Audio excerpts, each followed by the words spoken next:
So after the successor of Street Fighter EX2 Plus, the PS1 was coming to its halt and PS2 was about to be released. So when PS2 was coming out, this intro was a thing of beauty. Oh, I really love that intro so much. Oh.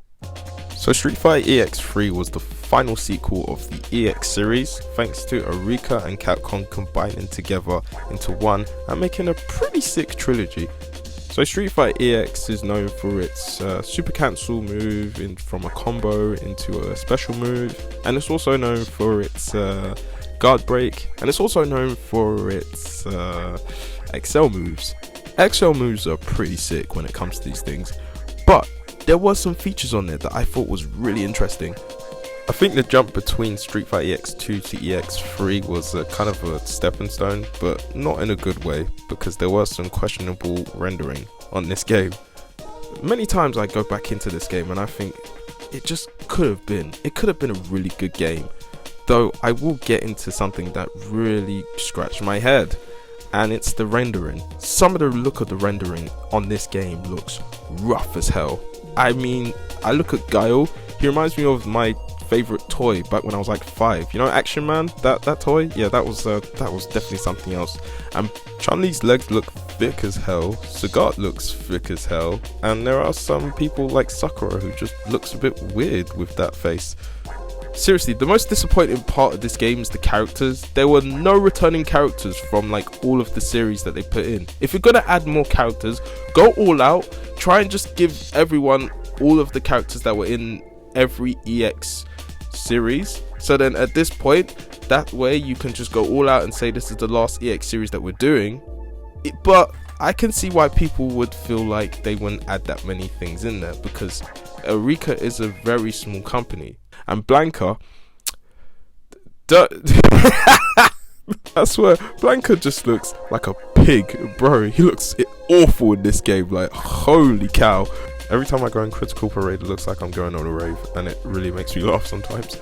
Most of the mechanics that were in EX2 were removed, and then they had a new mechanic on EX3. So they were more focused on tag battles and also tag combos, which stuff like Critical Parade and Tag Guard and Media Tag combo, which was really cool. And they also did a manual 2-player mode as well, which was really nice, because this is something different. And the one thing that Tekken did not do, which Street Fighter got right, is do a last man standing, which is something that I've complained about in Tekken Tag Tournament.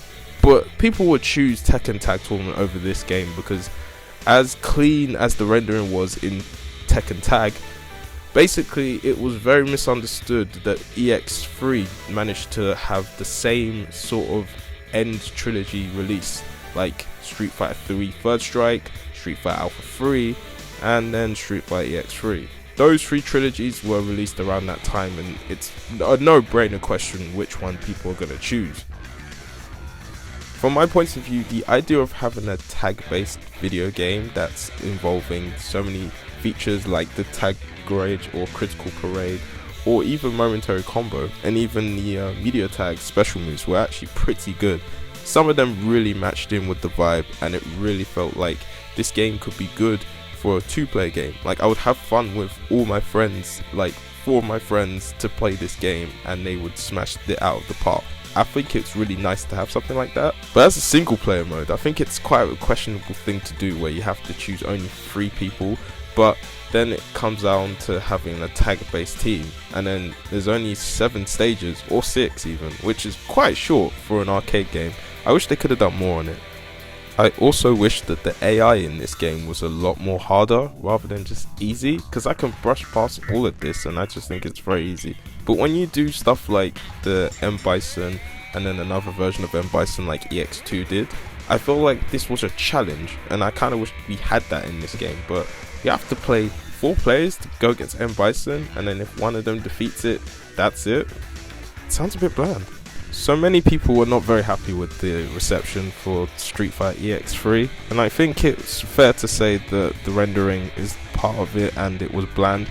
I read through an interview, or a review even, for Fighter Generation, and I was a bit like, I don't think it was that bad.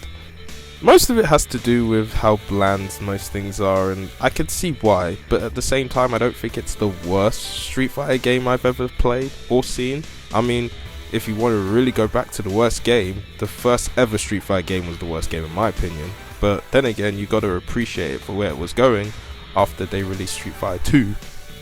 So in fairness, EX3 was the most slept on game, but then again the whole entire series, I felt like most people were paying attention to EX2 way more than they were with EX plus Alpha and EX3, which is not a bad thing, and it's very understood why, but there weren't a lot of changes in this one, so in terms of the characters I'd say.